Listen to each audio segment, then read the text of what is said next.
queen to tell her her subjects had no bread. Do you know what she said? Let them eat cake. He took the bomb. We're getting screwed, man. Every time we turn around, we're getting screwed. Oh, the revolution's going to be through podcasting for sure. That's the only way we talk. It's the little guys that take the brunt of everything. It's got to stop. Peasants, man. We're just peasants. Every one of us. You watch those old movies and see the peasants in the background with the kings and queens walking around. We're those people. We're those people.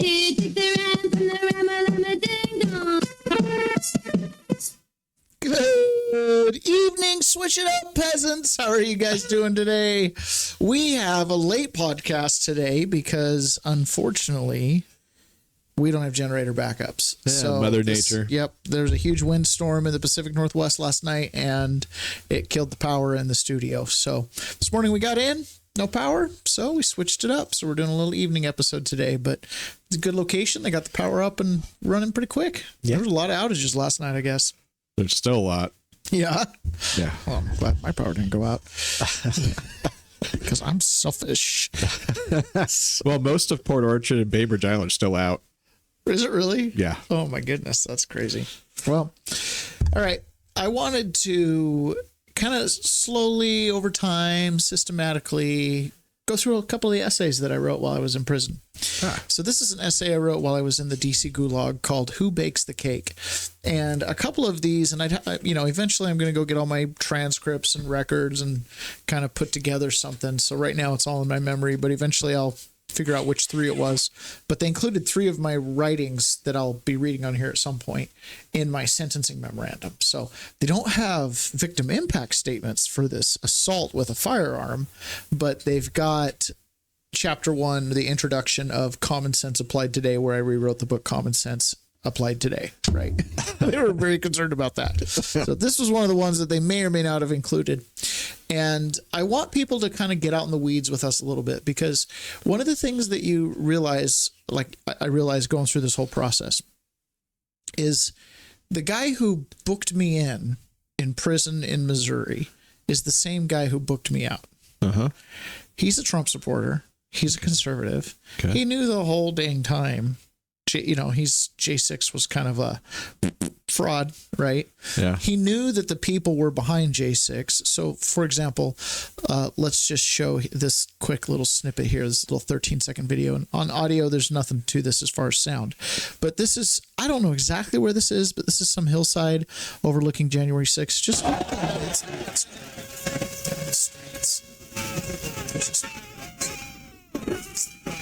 slowly on the move. Right. It's huge, I just muted that. Huge crowd. Yeah. Huge crowd. I mean, again, I don't know exactly what the angle on this thing is. Here's another. And with January 6th, the thing you never, ever got to see was the panoramic or like a drone view or a helicopter view. I'm sure they exist, but I never see them going viral or circulating around, but it's because they look like this. Like here's leading up to the Washington Monument. Yeah, this is what I'm talking about. Yeah, an absolute sea of people looking the other direction. Yeah, this is some of the video footage that you showed me when you first came back, and I was like, wow, I didn't see anything like this on the news. What's going on? How many people were there? Because the news kind of portrayed it like there was like maybe 50 to 100,000. When I saw this picture, I was like, holy moly, that's like millions. So you look here, here's this building here. Whoa. So he's all the way over here under this tree looking at the Washington Monument. So from the taking of this picture, he progressed to probably somewhere parallel with the Washington Monument because it's no longer in view, and there's that picture and he's halfway there. Yeah. That's a long jaunt. Oh, no, he's still in image. He didn't go that far. Never mind. He just zoomed in. Either way, big crowd. And I saw the same thing. One of the pictures they used in my trial was Sardines for Trump, where I had a picture from up above and you could see we were just crammed in there shoulder to shoulder. And if anybody goes to peasantsperspective.com, you can review things. So anyways, this is power, right? Politics is raw power. This is power. Yeah. If this was medieval Europe, yeah, it's called the continent Trump. Okay. Like this is a Roman army here. Yeah. This is huge. Okay. So in order to defeat this, which is raw power. Oh, I'm like going through someone's.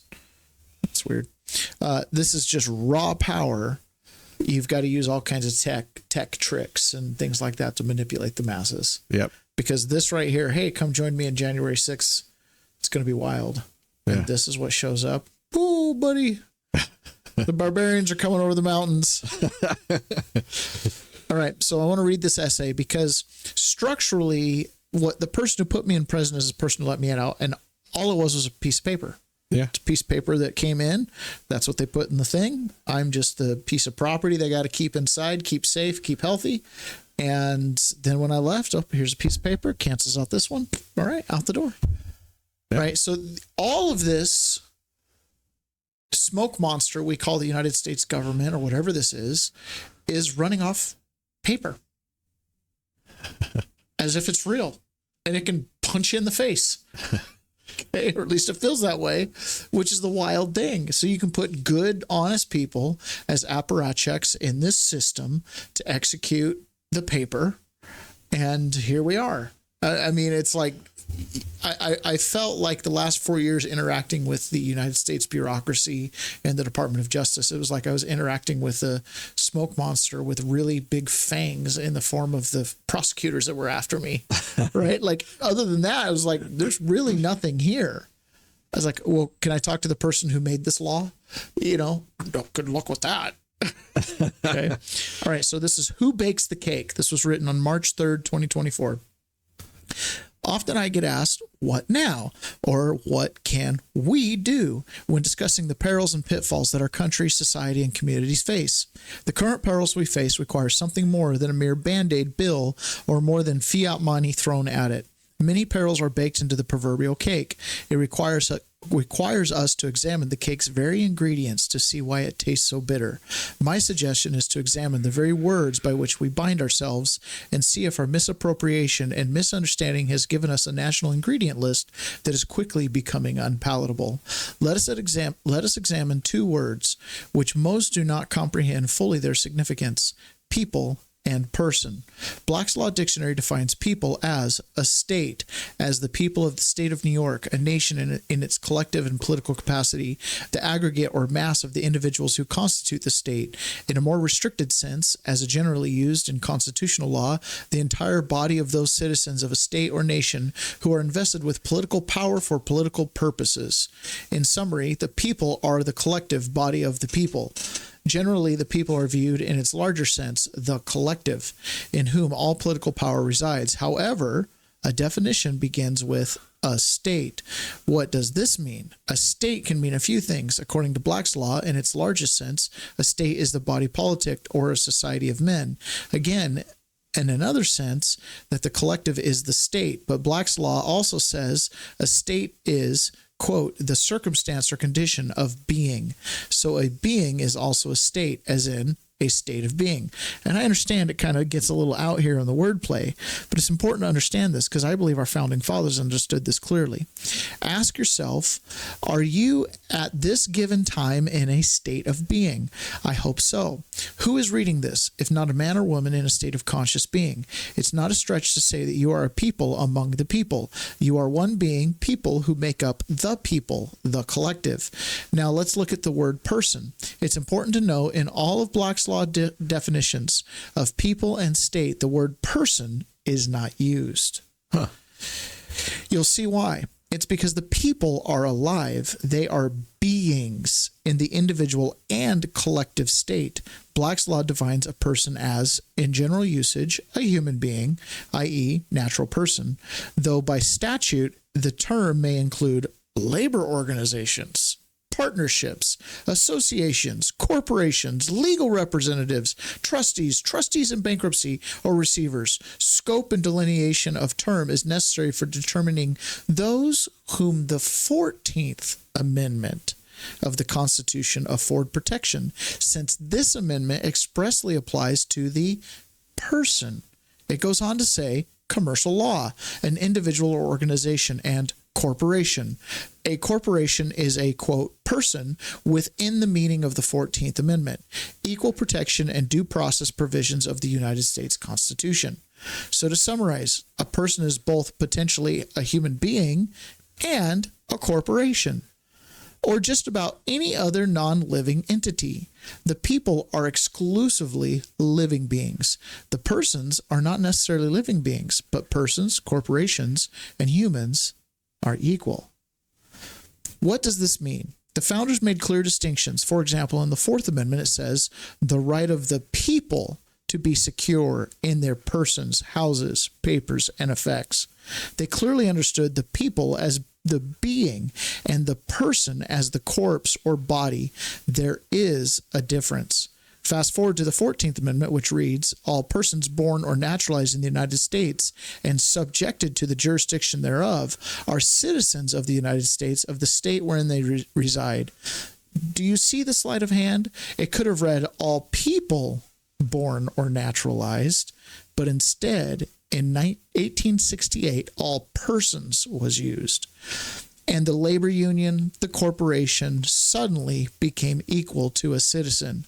The 14th continues, no state shall make or enforce any law which shall abridge the privileges or immunities of citizens of the United States, nor any state deprive a person of life, liberty, or poverty without due process of law, nor deny any person within its jurisdiction the equal protection of the laws. I often ask myself the question, if the people in 1868 understood that by granting persons all protections of law, which was originally designed to protect the people from the persons, the people now compete with corporations like Facebook, Apple, and other persons for rights like freedom of speech or association. The people are superior to the state. The people being controls the person, the body, but now the body is equal to that being. The cake has a poisonous ingredient. The corporation is equal to its master. Both collectively and individually, the consequences of the 14th Amendment have created 50 states that are so alike that the idea of 50 experiments where people experiment with ideas of governance cannot be tested. It has led to ideas, often bad, being implemented on a grand scale because they applied to people and persons alike. It has led to committees and boards of directors in the form of persons usurping rights intended to be reserved to the living people. In a figurative sense, the living have become the dead by treating your life as a mere franchise of a corporate state. What can we do? Start acting alive. Start calling yourself a people, a living being rather than a person. You are a being with a person. Be the change you want to see in the world. Once you put the small switch into your understanding, you will start to see how you are in your living capacity superior to anything else. The people are the power. The people can make the change. The people on our board of directors can change the actions of a corporation. The people can change their state, change the ingredient, change the state. It's the people who bake the cake. All right. You wrote that? I wrote that. That's pretty damn good. I know. It's amazing, right? Sometimes sitting in that jail cell, the stuff that would come out of my hand was like, what was this? Thank you. Again, the government used this stuff in my sentencing. They were not happy about it. I don't like them. Explanations. And we'll read some others over time. But the thing I want to really help people to understand is our language is spell casting, right? Like you spell a word, you're spell casting. Yeah. And you once you kind of like see this and like language and how important it is, you start to kind of like unpack the world around you and how intentional the attorneys that have put things together have been. The House of Cards, the Mirage, the Illusion, the smoke monster of the government, the paper tiger, right? Whatever it is, like at the end of the day, sticks and stones can break my bones, but words can never hurt me. You can hand me something that's complete nonsense. It's a piece of paper says, you know, you're guilty of felonious mopery, and you can go, it doesn't mean anything. But if a judge puts a signature on it, all of a sudden it's like, right? Why? Why does that happen? Well, it's because we set up a system, and the system kind of takes on a life, and I can push you around as long as I have a piece of paper that says I can push you around. Yeah. So that's what government does, is we push you around and tell you what you can and can't do. We violate all of your rights constantly because by nature we don't recognize them, and because we're a smoke monster and we just eat everything in our path. And so the people, in setting up their government, our founding fathers were like, hold on, let's put a check on a few things. Yeah. Right. And a lot of this comes down to words, because once you put something that you and I agree on verbally and face to face onto paper, we've now created a contract. That contract's in black and white. It's basically dead. The law is dead, right? The contract is we freeze this moment in time, the agreement, and then we abide by it going forward. But you and I, as creators of the agreement, can we modify the agreement later? Yeah, absolutely, right? Because you and I are living. We could modify the contract. What's an amendment to the Constitution? It's the living people modifying the contract. See what I'm saying?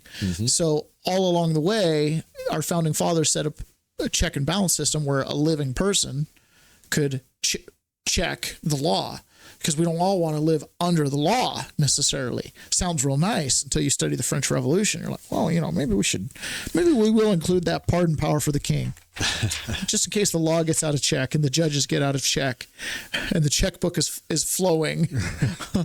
Right? Yeah. So the reason I bring this up, people, is we're right now kind of having a battle with zombies. You're fighting corporations like USAID. And when we refer to the government, we can refer to it as a corporation. It is, technically, right? So it's kind of like Rage Against the Machine. Let's fight it. Corporations of all form. I don't care, right? Because corpse, death, corpus, right? These are root words. You're dealing with a corporation. You're dealing with a dead entity as opposed to a being like Taylor who's alive, right? Now I have this is where the sovereign citizen people are like, see, look, he's a sovereign citizen. He's using a word that the sovereign citizens use. But like, our person is a straw man. It's a corporation. So you look at your driver's license, you look at your professional contracts, it's in all caps. Why is it in all caps? Because corporations are in all caps. Pretty simple. When you're signing on behalf of a corporation, you're supposed to sign in a black pen. When you're signing on behalf as the living person representing a corporation, or, an actual buck stops with me, you sign with a blue pen, because then you're, alive. Right? Because the law matters on what capacity you're supposed to be signing. Like, little legal geeks get off on this stuff. Right? But it's like, this stuff matters, man. This stuff matters. USAID, everything that's happening, like when you start to see the lens, you're like, whoa, the government has great control over persons, but it doesn't have control over people. Right here. So how do they get control over the people? And today is kind of going to be one of those, the Wicked Witch's dead days. We have to wait around to the end of the show to really see it.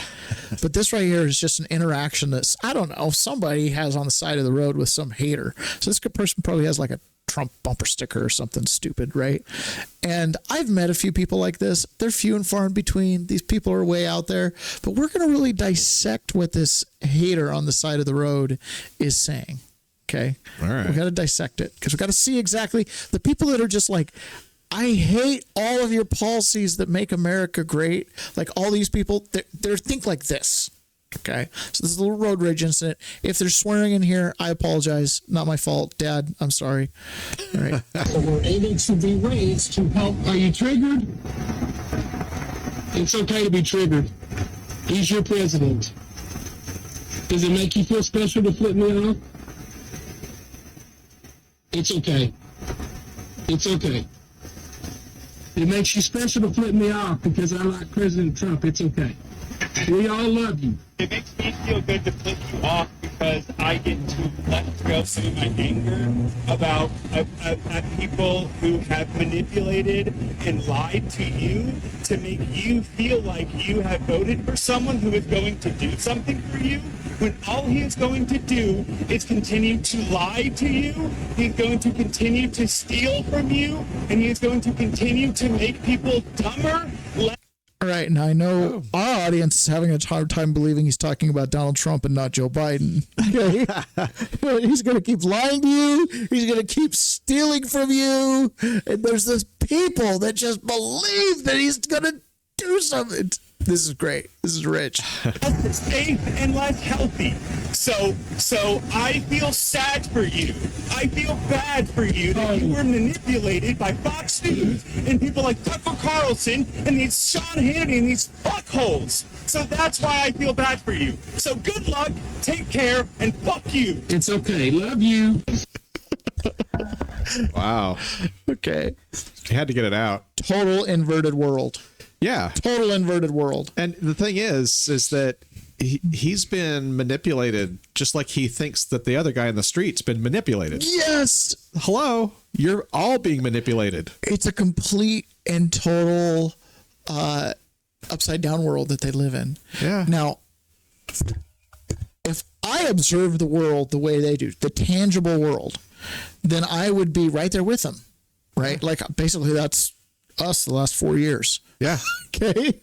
Yeah. But these people, they live in this particular instance, they live kind of in a digital world. So just what you just said, if this was 4 years ago, the guy in the car, it would be complete reverse. Yeah. The guy in the car would be the Trump guy, and the guy in the street would be the Biden guy. Yeah.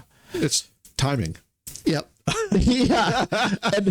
And that's why as peasants, like this moniker, peasant's perspective, it wasn't picked by mistake. It was picked on purpose. And it has to do with this. Look, we have to be in touch with the earth. Like the sun rises in the east. There's 24 hours in a day. Do your work in the day, go to sleep at night, unless you're a weirdo with a night job. Okay. Like take care of your family. The family is the nuclear basis of society. When all else fails, all you have left is family, right? Good economic financial policy. Why? Because it makes sense. Why? Why are you asking me? Why? Right? Like, I mean, like, not complicated. You know what I mean? Like, it's kind of like everything I needed to know I knew in kindergarten. Like, basic stuff. Hey, our founding fathers said don't overcomplicate and go look for dragons to slay overseas. Why are we sending money to Pakistan for LGBT art classes? Anything. I feel like you're looking for a dragon to slay. Yeah. You know what I'm saying? Like basic stuff. Like, well, but it has great soft power implications because, you know, we don't want them to sell trinkets to Burma instead of Florida. Sure. Okay. All right. No. You know, just make the trinkets in Florida. Right. So all this kind of stuff. And it's because as Americans, we do live a peasant life day to day. Right. In prison, one of the best pieces of advice I got was from Ryan Nichols. And we were in the DC Gulag together and he'd done a little bit more time. And he was like, man, we're starting to, my family and I were starting to be to where we can do some time. And he's like, I've kind of figured it out. You know, it's chow to chow, wreck to wreck, sleep to sleep. Like you just figure out your routine. You just go 2 hours, hour at a time, whatever it was. And that was great advice, but that's how we peasants live. It's chow to chow, sleep to sleep, work to work, clock in, clock out. Like it's the basic everyday grind. We're not out there thinking about multi-million-dollar grant money for XYZ place. Or when we're hearing about Ukraine, we're like, yeah, we want to defend democracy. That is always the correct answer. Okay. We always want to defend democracy. Okay, great. So why are we fighting in Ukraine? Well, we're defending democracy. Is it really that? Right? As a peasant, I need to start asking questions because some stuff's been happening under our nose that we didn't quite realize. Like, for example, here's the situation going on in Ukraine. Now, ever since the Ukraine war started, which it started after we stopped this podcast. Yes. But I remember having a discussion over dinner with my father-in-law about Ukraine and Russia and how Russia can't be crossing these borders and how it's absolutely horrible. And he said at the time it was like everything you could possibly say bad about Putin. And I'm like, don't make me defend Putin. You know, like, I hate thinking these positions where I have to defend the villain. Like, stop it, you know, stop it. Don't make me die on the hill of Ukraine, you know, like for democracy, like stop it. Well, especially because we already knew that there was a ton of corruption. We had been covering stuff like Burisma. There was a whole bunch of other shady stuff going on. And it's not Ukraine's I mean, when we talk about countries, sometimes we're deluded by the fact that the United States is so big. Countries aren't that big. They're the size of our states. Yeah. Right. Germany's the size of like half of Texas or whatever it is. They're not as big as you'd think. Each one of our states in the United States is a country unto itself, except for Rhode Island. You're weird. But everyone else is pretty much a state. Okay. I mean, look at Puerto Rico. That's a country, and look at the size of it. It's not that big. Miami-Dade area, you know, it's not that big. So with that perspective, you also have to recognize that in America, we have this like short life cycle. It's like a 4-year life cycle with the president, the administration. So the administration state that kind of sticks around, that creates the continuity, is what we call the deep state, and its interest kind of conform with the blob, the non-government workers that are your NGOs and your lobbyists and your attorneys and blah, the blob, right? The moochers. Okay. All right. So this Ukraine situation, when I was in college, there was like a lot of optimism that we might be able to normalize relations with Russia, that the Cold War might finally be over. And with Putin coming into power, when I was in college, he'd only been in a little bit, like a couple of years. It was very promising. He was very, very pro-West, very pro-American. And so I kind of learned at Putin, like, hey, he's really going to try to reach out to the West. And he wants Russia to take its rightful place in Europe, which is where he thinks it should be, and liberalize and all this kind of stuff. You know, liberalize like all the other corrupt countries in the West. Like liberalizing Russia is good for Russia. It wasn't going to hurt his corruption. Okay, because guess what? It hasn't hurt the people in Europe's corruption either, right? So just taking your place in the West. He had his place as an oligarch or aristocrat or whatever set in stone. A lot of people are like, oh, he got corrupted. I'm like, no, that wasn't a deal breaker for him to liberalize. Okay. So that was kind of my impression of where we were at with Putin. But over the last 20 years, I've just watched relations deteriorate exponentially.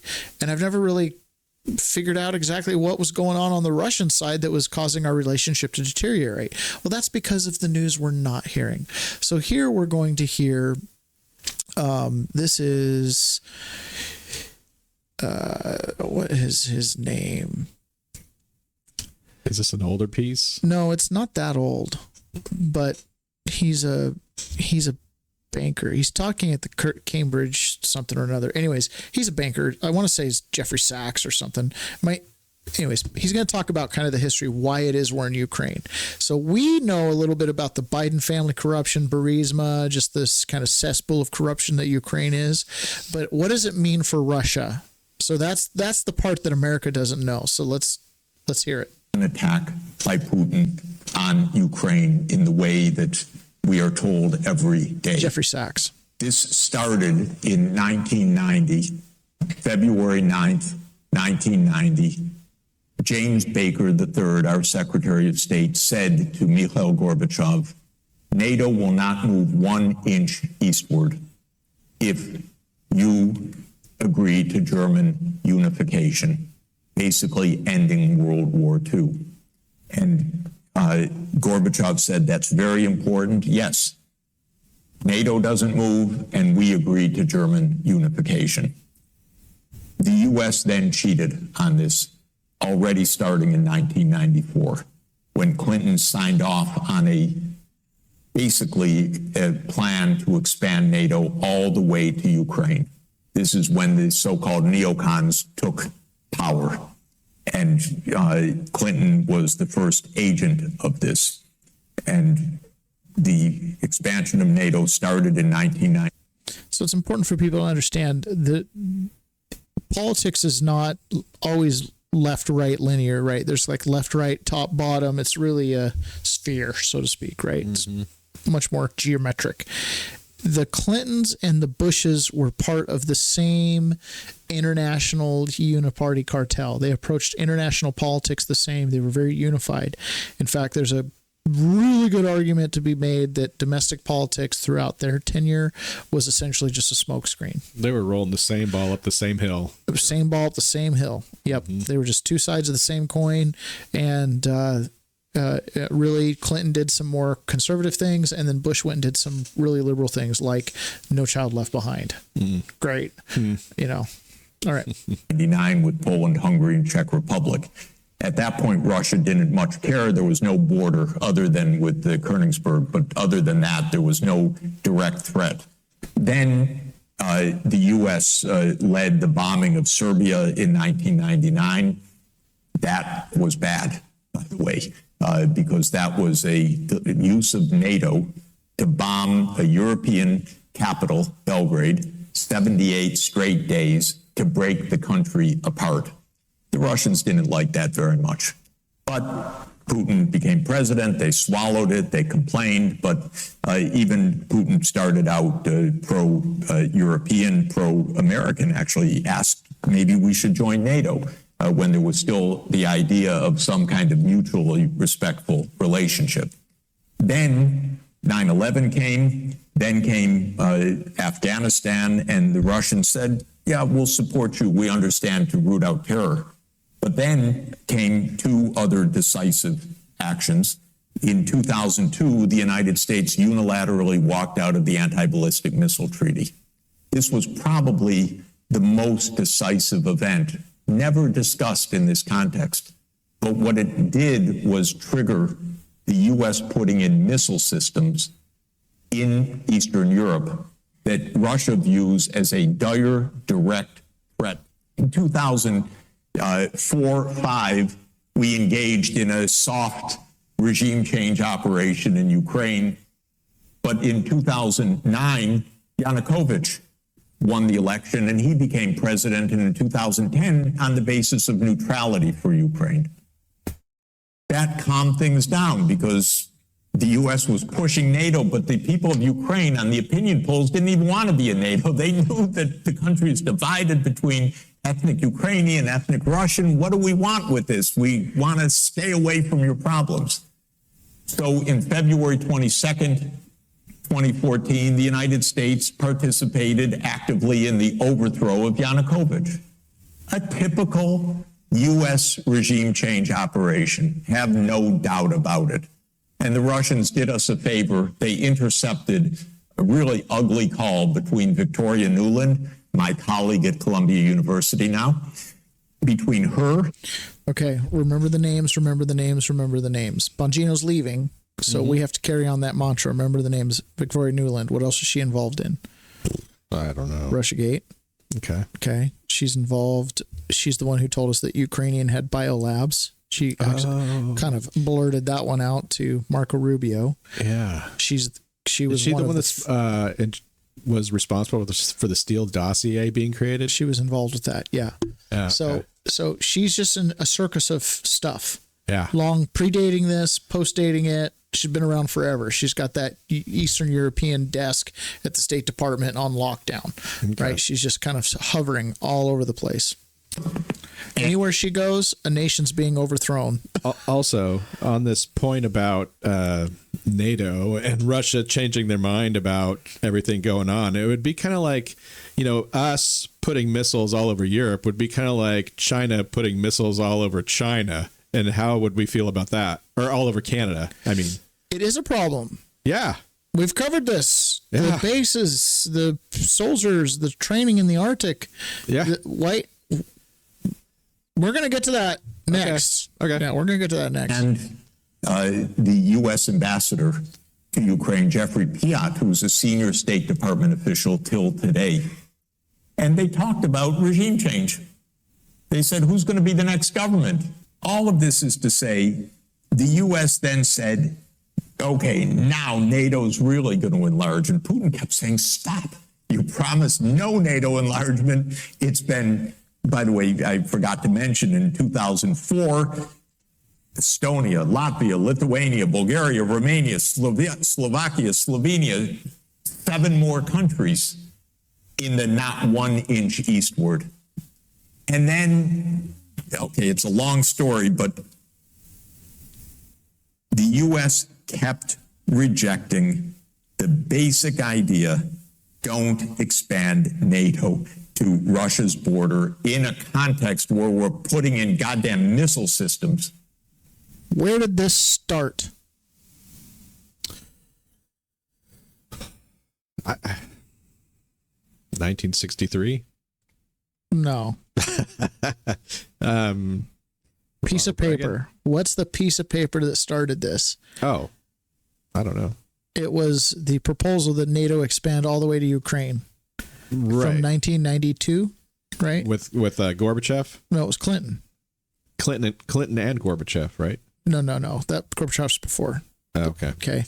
But the whole point is, we said in one administration, we said we're not moving. Yeah. But because that never made it onto paper, The policy has been we're going to expand in this incremental way. So every time someone at the CIA goes and gets a job, next up is overthrowing Slovakia, or, you know, absorbing Slovakia into NATO and violating this promise. Meantime, the entire time the Russians are like, hey, you might stop doing that.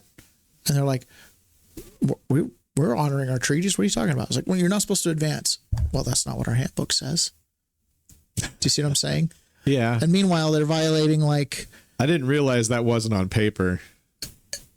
Well, maybe it was, but clearly they've changed their minds and set a trajectory, right, that then made Ukraine like the endpoint of corruption. And what happens when NATO takes over, you know what I mean? Like, think, okay, so now the criminal mindset sets in, and it's like, okay, so that's where we want to set up our fraud, because it's going to last the longest until it gets adopted into the NATO empire of law and order, right? And when it gets adopted, all its sins will be wiped away. I see.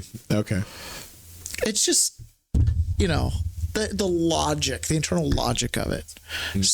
Scott Adams talks a lot about that. Like, in a large system, if corruption can happen, it will. Like, at a certain point, you're just playing the odds. Like, you do hit jackpot from time to time. You're going to hire a criminal. You run a lot of money through your business. Don't bust a leak. Yeah. You know what I mean? All right, let's keep watching this.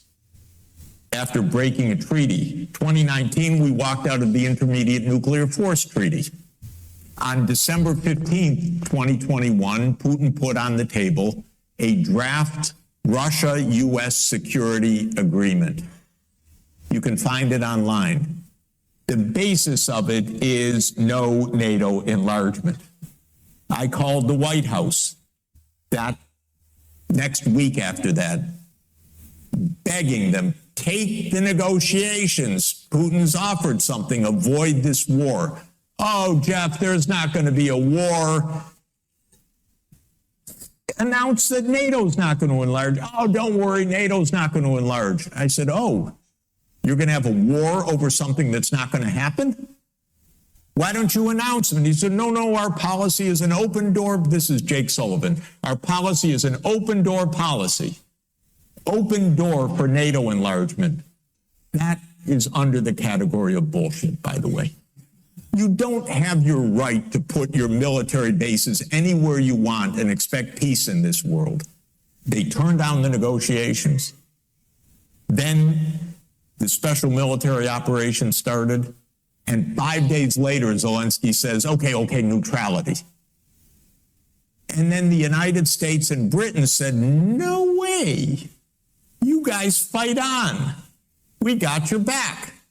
We don't have your front. You're all going to die. But we got your back as we kept pushing them into the front lines. That's 600,000 deaths now of Ukrainians since Boris Johnson flew to Kyiv to tell them to be brave. Be brave. Be brave. No thanks. Ugly truths. Ugly truths. Right? The Ukraine thing. I got no dog in that fight, man. I don't care. As a peasant here, I don't care. I don't care if Ukraine becomes Russia, isn't Russia, is or isn't Russia. It doesn't matter to me. Oh, there's minerals there. Okay, cool. Didn't you say there were minerals in Greenland? Seems a lot easier. There's like 50,000 people there. You know what I mean? Like, apparently Ukraine fights. I don't know. Okay, I don't care. It's not democracy's last stand. It's Burisma's last profit cycle. You know what I mean? Like, it doesn't, it means nothing to me.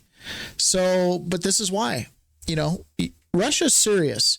You know, it's part of the dozen countries in the country that are like serious countries. It's got nukes, self-armed, self-reliant culture, you know, territory. It's got it. United States, Russia, Brazil, Australia. That's about it. I don't know. What else? India? China. China's not even self-reliant. It's kind of a weird one. Anyways, they're mercantilists though, so they'll always figure it out. All right, so talking about Canada here. So here's the Canada. I thought this was the best take on Canada. Yes, Canada has a little China problem, for sure. And they've had troops, they've done training. It's Canada, China's like using Canada as its key to the Arctic. It's really bad. Like the idea that we've had Jake Sullivan running foreign diplomacy, because he was the national security advisor for Biden, and Jake Sullivan is also the one who, again, remember the names. Do you know who Jake Sullivan is? Reporter. No. So Jake Sullivan was a Clinton advisor, and he's the one who leaked the story to the media that there was a Russian bank, PNBC or PN whatever it is bank, that was sending messages to Trump Tower. And this was the pinging their servers and sending encrypted messages. And that's how Putin was telling Trump the encrypted messages on how to run the country. And this got investigated and it became a little media thing. That was Jake Sullivan. He was like pinging him with like Morse code? Like talking to the servers, sending messages, basically. Oh, okay. Like, we know you're talking. Turns out it was spam mail and it was nothing. Right. But they ran with it because he was dumping misinformation into the media world. It's criminal behavior. It's election interference. It's libel, slander. It's a number of things. So that's Jake Sullivan, who was the one that was so close to Biden that when Biden was having lapses on the phone with people at the Pentagon, he was like, "Where's Jake at?" And Jake's with you. "Where's Jake? Jake's supposed to be on the phone." "Jake's there with you in France, sir." "Where's Jake?" That's Jake Sullivan. Oh, brother. That's the guy running the country. So, of course, they're not going to like do anything about Canada. You know what I mean? Like, this is the guy who days before the October 7th attack was super quiet in the Middle East. It's the most peaceful it's been in years. Boom, October 7th attack. All right, so here, this is Frank. Shout out to Frank. I was on the Quite Frankly show after I got out of prison. And this is him talking about Canada. Now that I am the father of a 4-year-old, just very, very observant as far as child psychology and all that other stuff now and behavior. So listen to this. After your meeting in Washington last week, one of the individuals who you had met with, James Blair, the deputy chief of staff in the White House, appeared to ridicule the premier, suggesting that the White House never agreed that Canada would not be the 51st state. Came out of that meeting calling it constructive. How was that, in your view, constructive? Well, I'll tell you one thing. I think I've been pretty clear when I was down there and here. Canada will never, ever be the 51st state, and Canada is not for sale, and it will never be for sale. Okay, so this is why I love this so much. And the same thing just happened with Kathy Hochul and saying, New York has not labored under a king in 250 years. Kathy. She shared. And by the way, New York was on the side of the king. I don't know anybody who actually thinks that Canada is like we are coveting Canada. All right. But this is like telling a child, "I'm going to eat your nose." There it is. Look, there's your nose. Yeah. Yeah. Okay, so I like if I tell Aurora, I'm going to eat your nose. She will suddenly get very passionate, and she will make a long, rambling baby speech about how I will never let you eat my nose, and just keep going on and on and on and making statements after statements and getting very passionate. I'm like, this is telling a 4-year-old, "I'm going to eat your nose," and you're not going to eat it. Yeah. It's fucking funny. I love it. Yeah, I don't know anybody who seriously thinks this. I hear Viva talk about it a lot, and he's of the same mind, kind of just joking around. Like, this is ridiculous. Either it's brilliant negotiating, brilliant trolling, whatever. I think he's just, after 4 years of Joe Biden mumbling around, I think he's just kind of like swinging it, kind of going, whatever, like I'll say whatever I want to say, and that's kind of either love or hate about Trump. We're all speaking different languages these days anyway. It doesn't matter.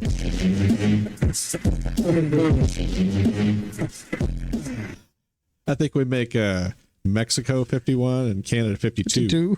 I just think it's so funny. It's like, I got your nose. You don't have my nose. You can't have my nose. I've got your nose. I was waiting for him to like fake eat it, and then she'd cry. Oh. my nose. I want it back. That is kind of exactly what's happening. It is kind of waking them up like, get your nose. If you don't wipe your face off, get those Chinese out of the Arctic. You're not going to get your nose back. It's like, okay. So I've thought so much about how do you do this with the show, do that, and what about this, and other guys do that. Listen, we're just doing our show the way we're going to do it. There's themes that come and go, and from the experience before we had the show, I don't remember how many episodes we had. 275? There's quite a few. It was a lot. It was a lot of episodes. So if you're thinking, wow, this show is really well put together and it just flows, it's because it really wasn't our first gig. It took us 5, 6, 7 episodes to kind of get into the swing of it, but now we're rolling. We're rolling. Okay.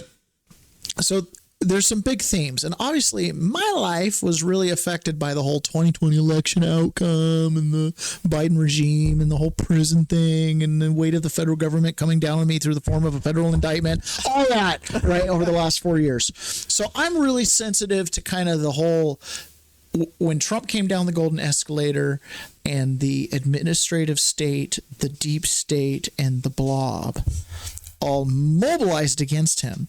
There's so many angles to look at this. It's really like living at the time of Julius Caesar and being able to watch kind of all the machinations. There are going to be people who can tell this story from a financing thing.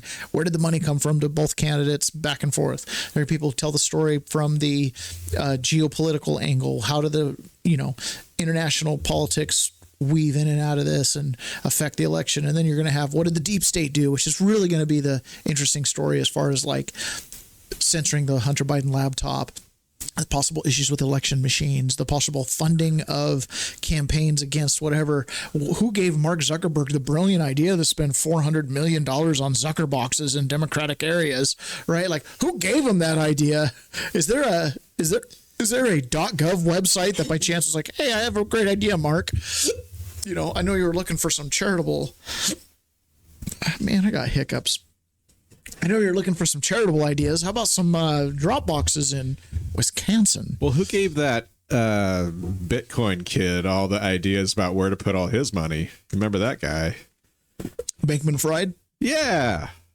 I don't know. Apparently his girlfriend explored polyamory. Yeah. Or whatever. I don't think that's where he got all of his ideas. Yeah. Again. So there's this opening salvo on the part of the people. Yeah.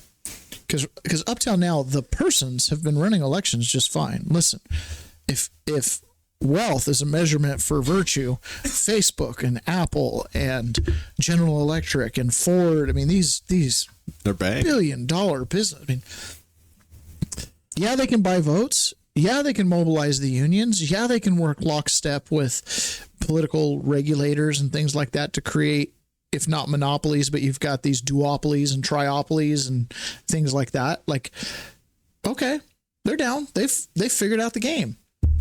But we, the people, are like, hey, hold on a second.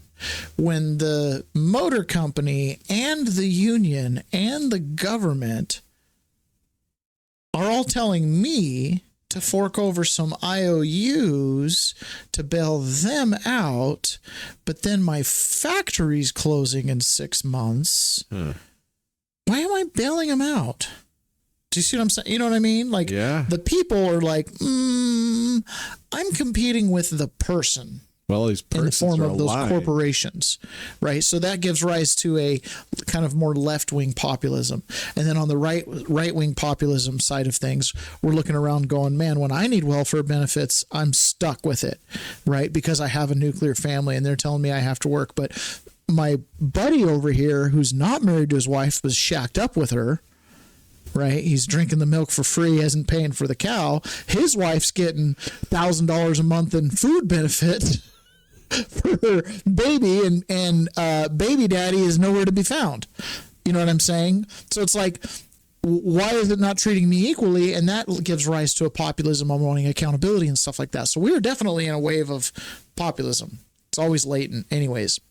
But the people have finally come up, and we've elected Donald Trump to come in and try to hold this bureaucracy accountable, right? And so that him coming down the escalator is like the first time since JFK sincerely took an aim at this thing, and Nixon tried to take an aim at him. They cleaned him out real quick.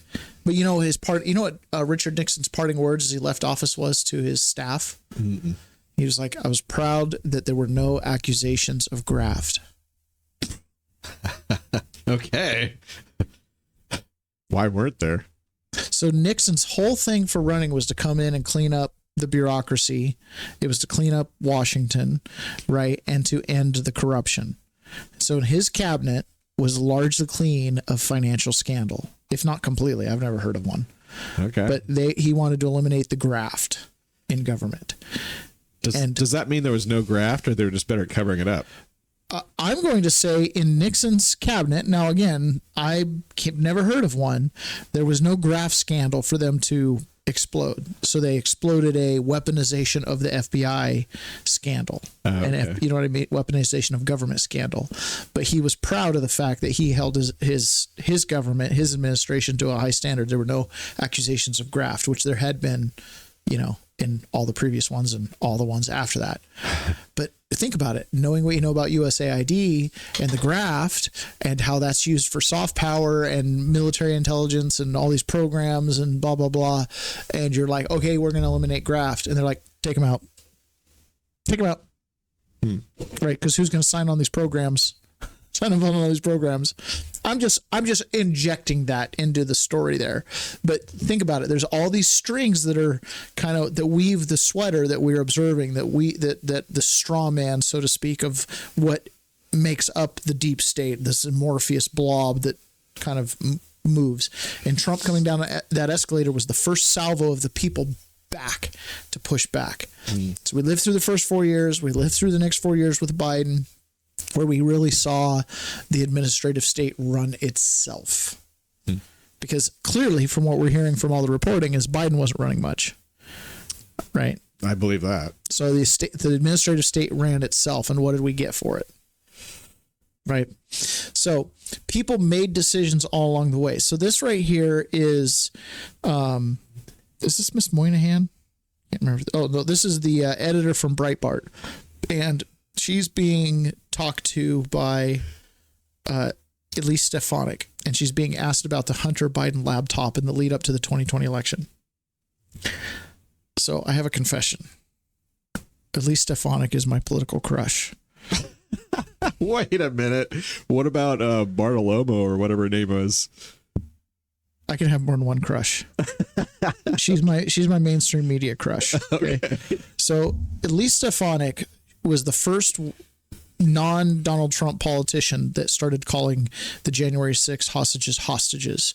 She filed some complaints against my judge. She's been really pro J6. And on top of that, I just like her. I like her politics in general. So I joke about her being my political crush. So in prison, it got to be a joke because whenever she'd come on TV for a clip or whatever, it'd be like, "Oh, Taylor, your girl's on." It was like, "Oh, is Elise on?" Also, my oldest daughter's named Elise. So okay. Yeah, there's nothing to that. It's just she's my political crush. But this is Elise Stefanik talking to the editor of Breitbart about the laptop and the reporting. Because remember, there was so much censorship around that. Isn't it true that the FBI obtained Hunter Biden's laptop a full 10 months before your story broke? That's correct, according to the subpoena that I published. Isn't it also true that we now know that the FBI's Foreign Influence Task Force coerced social media companies into an alleged forthcoming Russian, quote, hack and leak operation, and as a result, illegally censored the Hunter Biden laptop story? Isn't that true? Yes. And this forced censorship by government agencies like the FBI was paid for by the taxpayer, since the taxpayers fund the FBI. Isn't that true? Yes. And Hunter Biden's laptop from hell, it has everything. It's a hellhole and cesspool of corruption and criminal conduct. It has hard drugs, prostitution, pornography, money laundering. It has Biden family shell companies, communist Chinese, corrupt foreign government, deals from tens of millions of dollars in exchange for access to the Biden family. The Hunter Biden laptop from hell has all of this, correct? Yeah. And the American people are smart. They know that this was not a hack and dump. This was illegal government censorship to protect and prop up Joe Biden on the eve of the 2020 election. And according to polling, of people who were now made aware of the Hunter Biden laptop story, 53% would have changed their vote, including 61% of Democrats. So do you agree that the censorship of the Hunter Biden laptop story was determinative in the 2020 election, Ms. Morris? Yeah, there are various polls that say that that there would have been a change in the outcome of the election, and obviously it's immediately relevant to a decision on who to vote for. So obviously. And do you believe that this government censorship was election interference? Yes, any censorship of speech prevents your ability to think clearly. Yes, of course. Yes. I don't want to hear any more of these lies. Shut the fuck up, bitch. Sorry, Dad.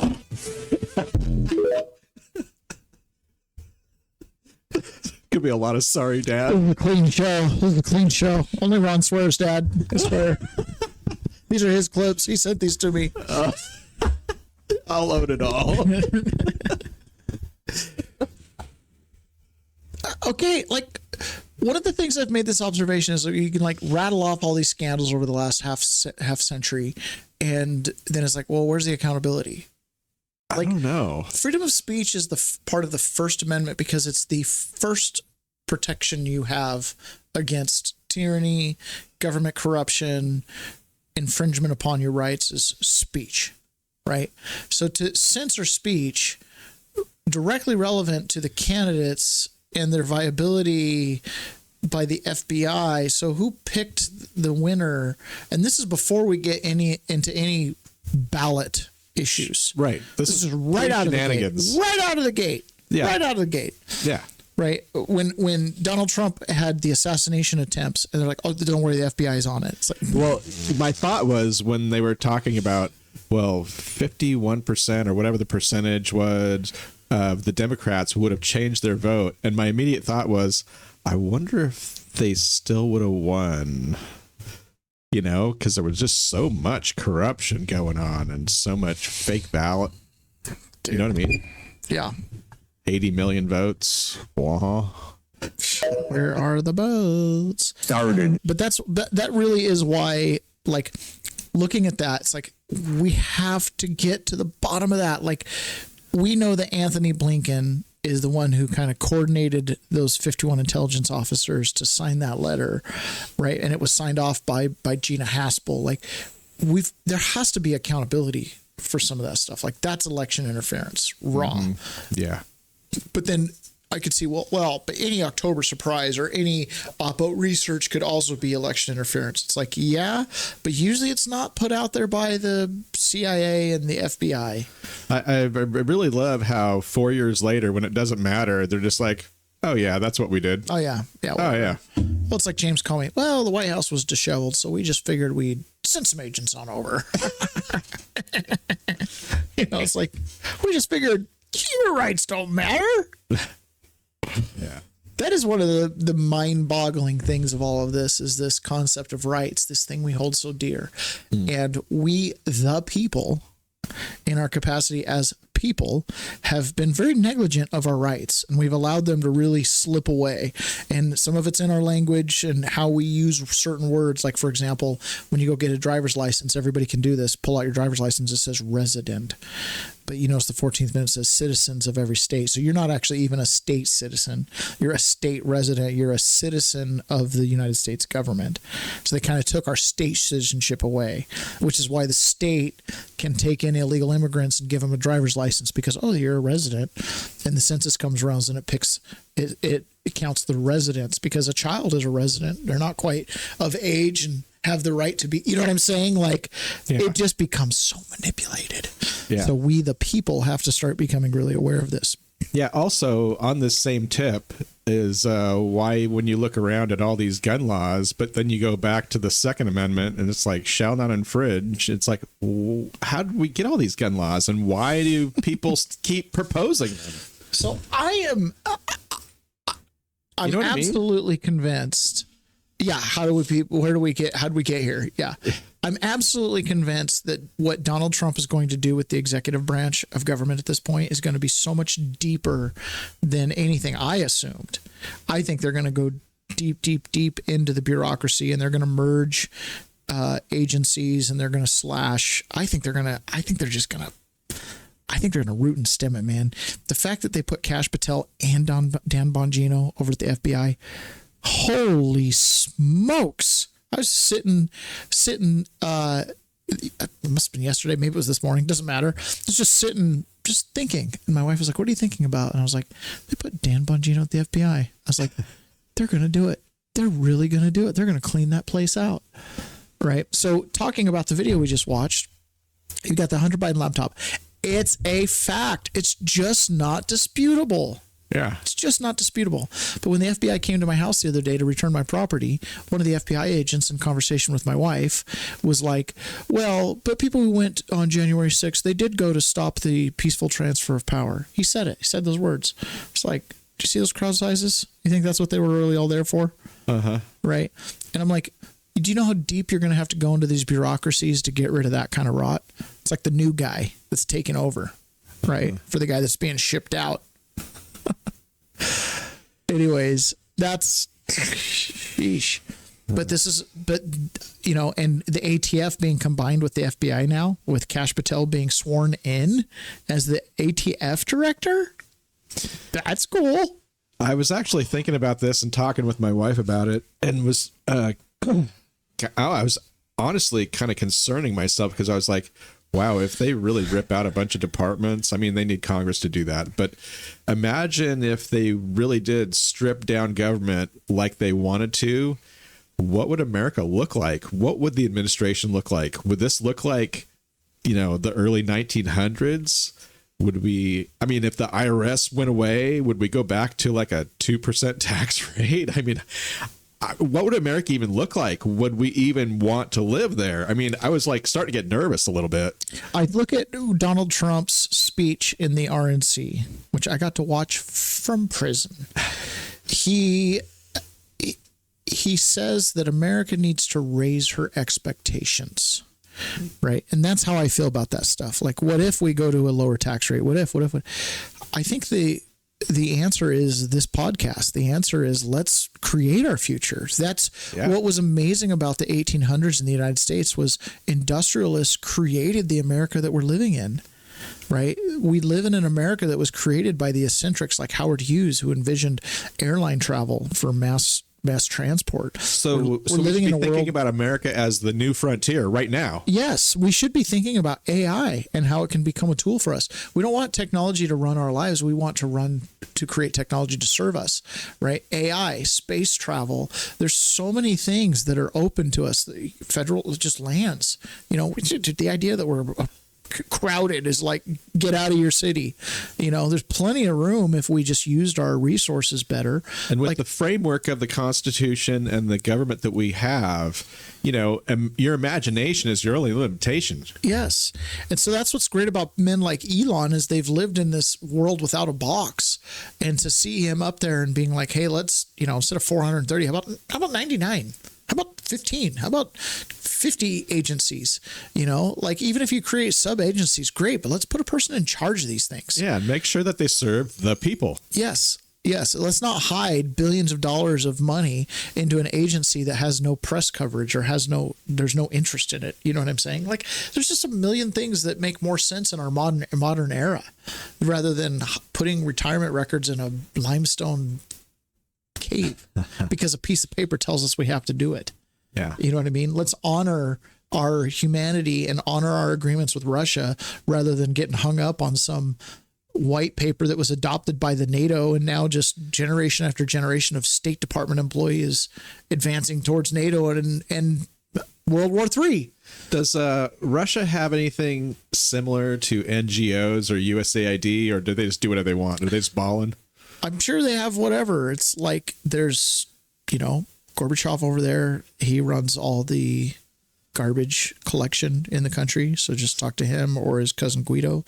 And then you've got, I'm sure the thought just occurred to me. Yeah, of course if we have all this machinery and machinations and NGOs and soft money, Do they have the same thing? And Yes. how much do they coordinate? Yes, they do have the same thing. It might have some variations or whatever, but yeah, of course. I mean, power has this way of efficiency. Like at the end of the day, it's about strength. It's literally about the club, right? So then you advance to gunpowder, you just advance to the big toys.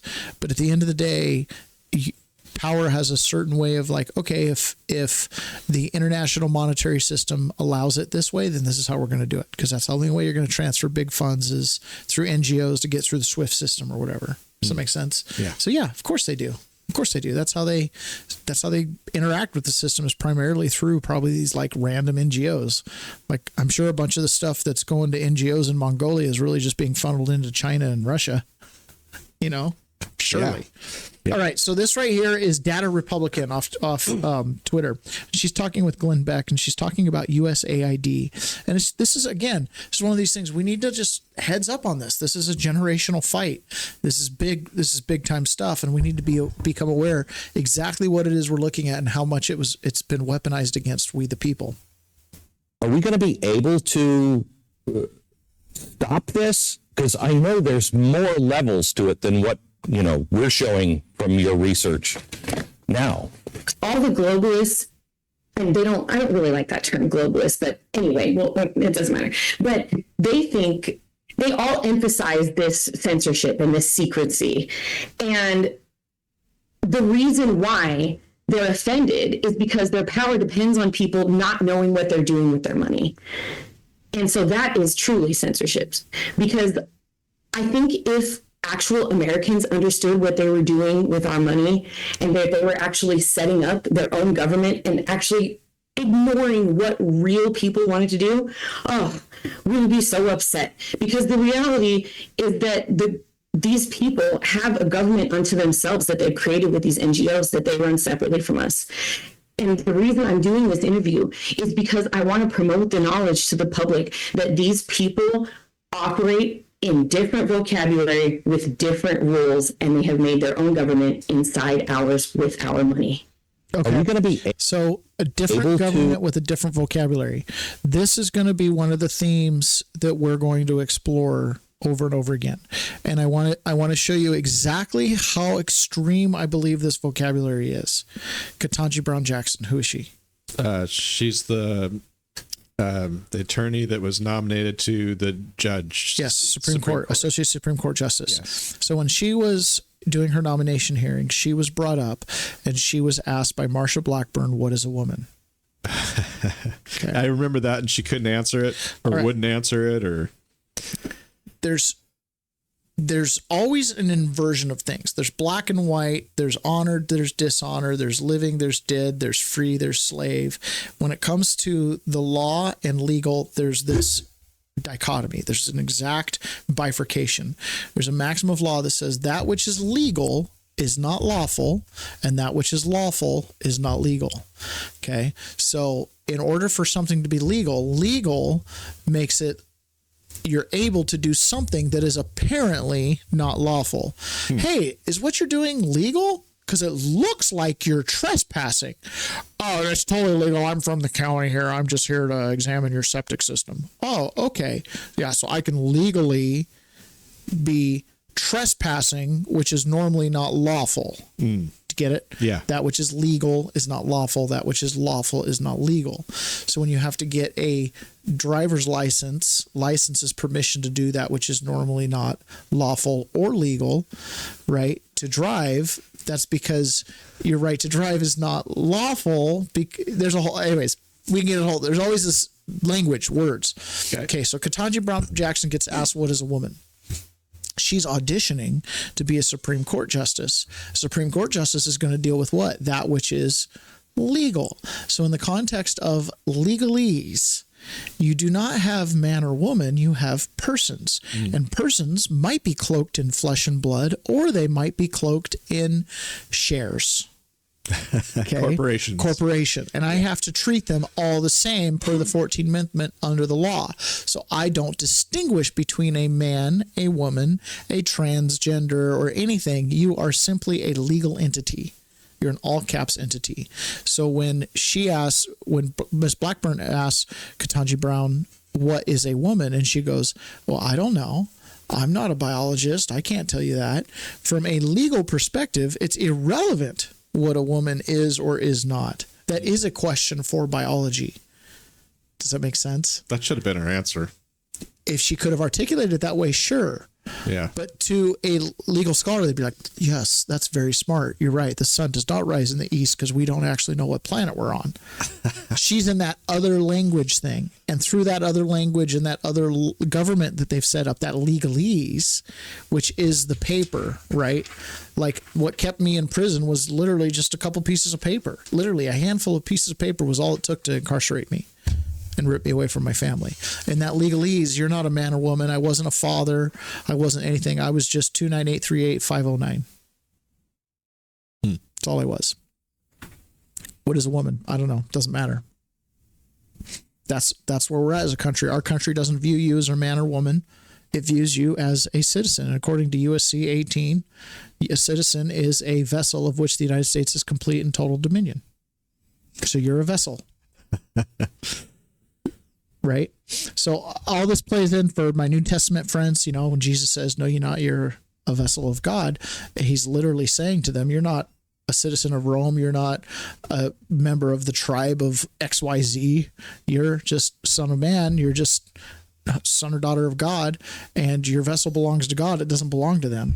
It's kind of the whole point. But our government views you as a subject, a citizen, a vessel, a thing, an it, a corporation of which it manages right alongside Apple. What is it? What is a man or woman? I don't know. Doesn't matter.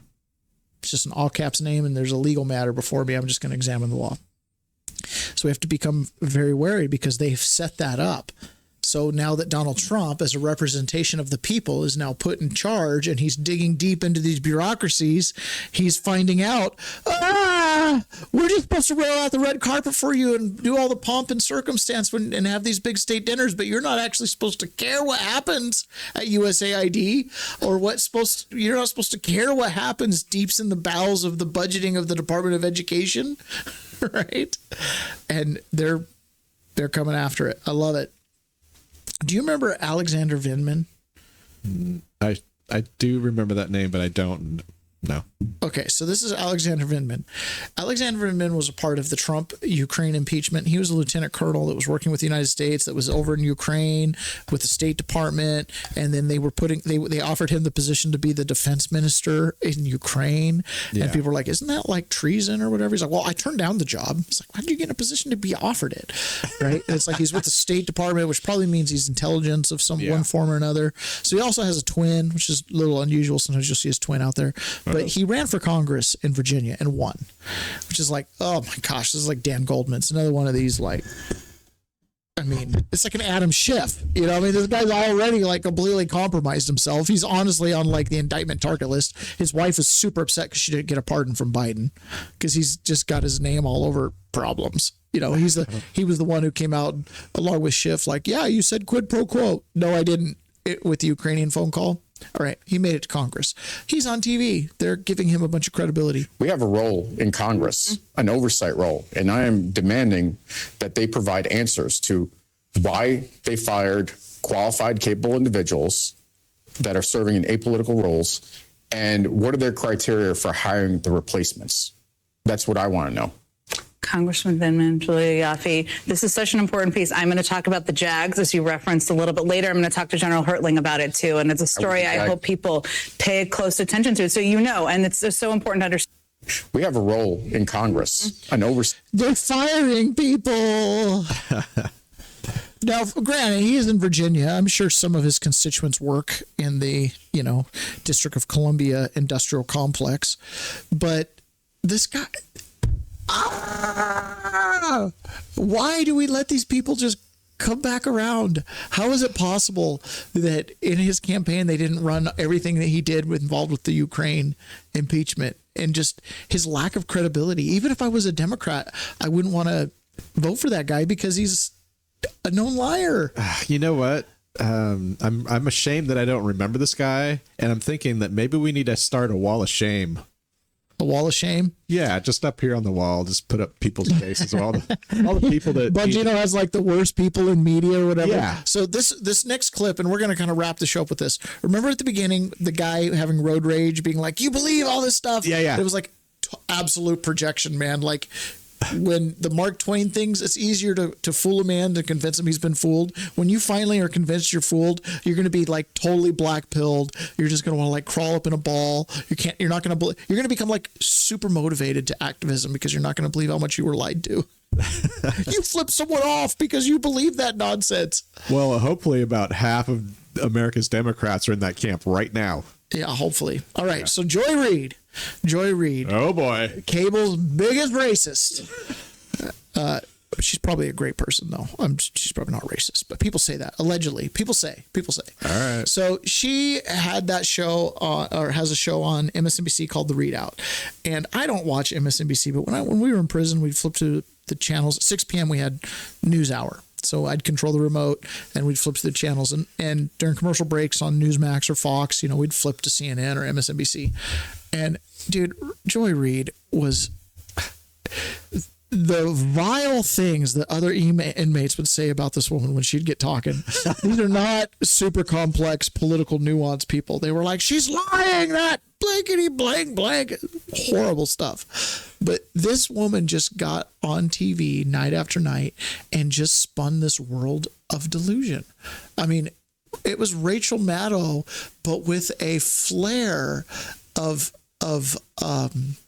psychedelics. No, like racial overtone. Okay. That's hard to match. Okay. Right. It's hard to watch. It's really amazing. These people's ratings, by the way, like Megyn Kelly was going over ratings and she was talking about, I think MSNBC, like their key demographic or whatever in this era is like 59,000. Fox News, that key demographic's like 300,000 or 400,000. I mean, these guys are in the tank bad.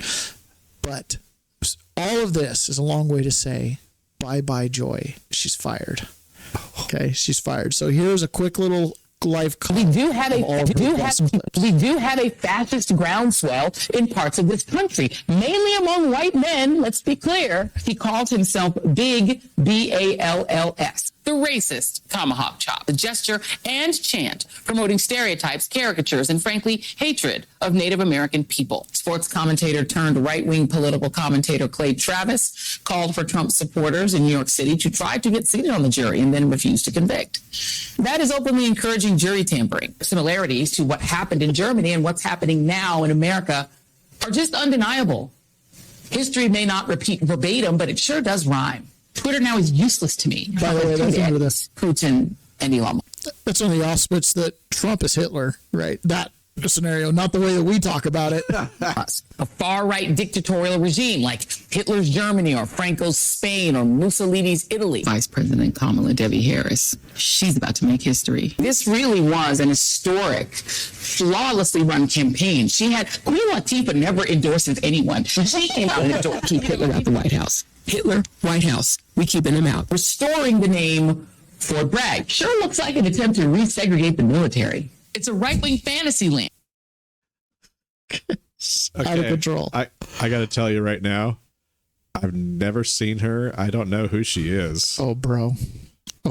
I don't feel like I'm missing out on anything. She's on the same hour as Laura Ingraham.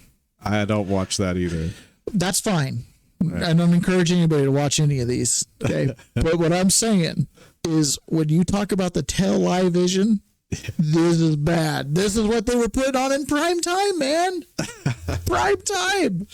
No wonder people think Trump's telling people to drink bleach and that he's a right wing, and that there's fine people and the Nazis at Charlottesville. Like, it's just nuts, man. It's absolutely nuts. All right, folks. So remember, you can find me on Twitter at Gone4Months, and also you can find the show's page at Peasants Per. I've got a new X handle that's called Peasant Clips. So hopefully we're going to be working with someone soon who we worked with before to do some clips here and there, and he can upload those there. But anyway, so we're working to build out our show infrastructure. If anybody wants to volunteer any type of expertise or any type of assistance, if you want to book shows, if you want to do social media, we are absolutely looking for volunteers and people who just want to help out, that kind of see the mission, what the show's about, and share the message. I know there's some long timers that have probably just chomping at the bit to do something for us. So here's the launch phase. We're happy to accept help in any way. If it works out, works, great. If it doesn't work, doesn't work. Do you have anything to add on that?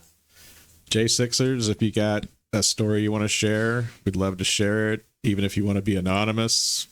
Yes, absolutely. And with Bongino coming off the air in a couple weeks, we got big shoes to fill. So we got a lot of listeners who are going to have 1 to 4 hours a day freed up because he's coming down. So we need you who's listening and or watching to go ahead and subscribe first and foremost to the show and share the show with at least 76 people in your contacts. How about 1976? I did. How about 1776? There you go. Just share all. Okay. Anyways, please share the show, review it really high, and don't do anything mean to us online because we're really sensitive and tender. Just kidding. I had a federal judge tell me I'm a terrorist. I don't care. All right. You can also find my webpage at peasantsperspective.com. And since we're just doing pitches, the peasantsperspective.com is the webpage that my wife maintained while I was incarcerated. And so it starts out with a nice big picture of my family. There, that's us. Ooh, you can see us. And then it has on the left side, it has essays and letters, things that I wrote while I was in prison. And then it has on the right side, my wife's blog. So feel free to dig through that, get to know me and my family a little bit. There's also a video link on there right in the center down below the pictures that is the podcast we did on January 8th, right when I got back from DC after January 6th, before I knew there was trouble brewing. So anyways, I'd love for you guys to go take a listen to that. And of course, you can always help out the children of incarcerated kids at leftbehindandwithout.org, which is a nonprofit that my wife organized and is running that helps the children of incarcerated parents do sports, activities, all kinds of different things. So we talk about those things intermittently, but I just want to try to make sure I mention that every show. So on X, Gone 4 Months, and at Peasants Per, I look forward to you guys joining up, and please, please, please share the show. Talk to you later. Bye.